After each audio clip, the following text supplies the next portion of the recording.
নুনের উপরে কি আছে? সুকুন বা জাজম। নুনের উপরে কি আছে? সুকুন বা জাজম। বলো। নুনের উপরে সুকুন বা জাজম তাহলে কি হবে? নুন সাকিন। নুন সাকিন। তাহলে নুনের উপরে সুকুন বা জাজম মানে নুন সাকিন। নুন সাকিন কে কার মতো পড়তে হবে? তানবিনের মতো পড়তে হয়। কার মতো পড়তে হয় বলো? দেখো জিম দো জবর জান। জিমের উপরে কি আছে? দো জবর। তো তাহলে জিম কি হয়ে যাবে? তানবিন। জিম তানবিন। দো জবর আছে বলে আলিফ লেখা হয়। দো জবর আছে বলে আলিফ লেখা। জিম দো জবর জান। জিম নুন জবর জান। এই যে নুন সাকিন আছে না, তাহলে কি একই উচ্চারণ হচ্ছে না? জিম নুন জবর জান। আর দেখো জিম দো জবর জান একই তো। তানবিনের মধ্যে জিম নুন সাকিনটা উচ্চারণ হচ্ছে, তাই না? বলো জিম দো জবর জান। জিম নুন জবর জান। জান জান একই উচ্চারণ। জান জান।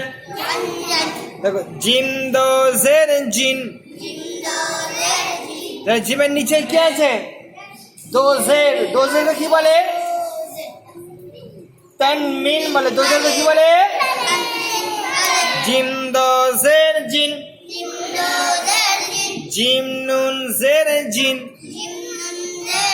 আর নুনে কি? নুন সাকিন। নুনের উপরে কি আছে? সুকুন বা জাজম। বলো। সুকুন বা জাজম যে অক্ষরের উপরে থাকবে তাকে কি বলবো? সেই অক্ষরটা সাকিন ধরতে হবে। হ্যাঁ, তাহলে নুন এখানে কি আছে? সাকিন। নুন সাকিন। আর জিম মুতাহারিক। জিম নুন জের জিন। জিম দো জের জিন আর জিম নুন জের জিন একই উচ্চারণ। জিম দো জের জিন। জিম নুন জের জিন। জিন জিন। জিন জিন। জিন জিন। জিন জিন। জিম দো পেশ জুন। জিম নুন পেশ জুন। জিম দো পেশ জুন। আর জিম নুন পেশ June. June June. June June. June June. জিমে কি আছে? তানবিন। জিমে তানবিন। আর জিম নুনে কি আছে? নুন সাকিন। তাহলে জিমে তানবিন আর নুন সাকিনের উচ্চারণ একই রকম হয়। হ্যাঁ, জিম দো পেশ জুন। জিম নুন পেশ জুন। June June. দাল দো জবর দান। দাল নুন জবর দান। আর দালে দো জবর আছে, তাই জন্য কি লেখা আছে? আলিফ লেখা আছে।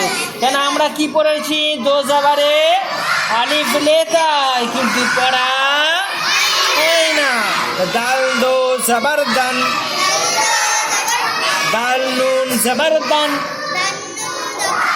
দান দান। দান দান একই উচ্চারণ হচ্ছে না? দো জবর আর নুন সাকিনে একই উচ্চারণ হয়। দান দান।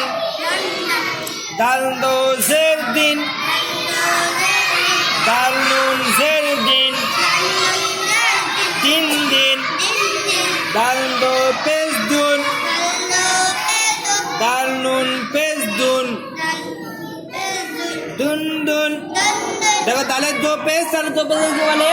তানবিন বলে। আর নুনের উপরে সুকুন বা জাজম নুন সাকিন। তাহলে তানবিন আর নুন সাকিনের আওয়াজ একই রকম হয়। একই রকম হয়।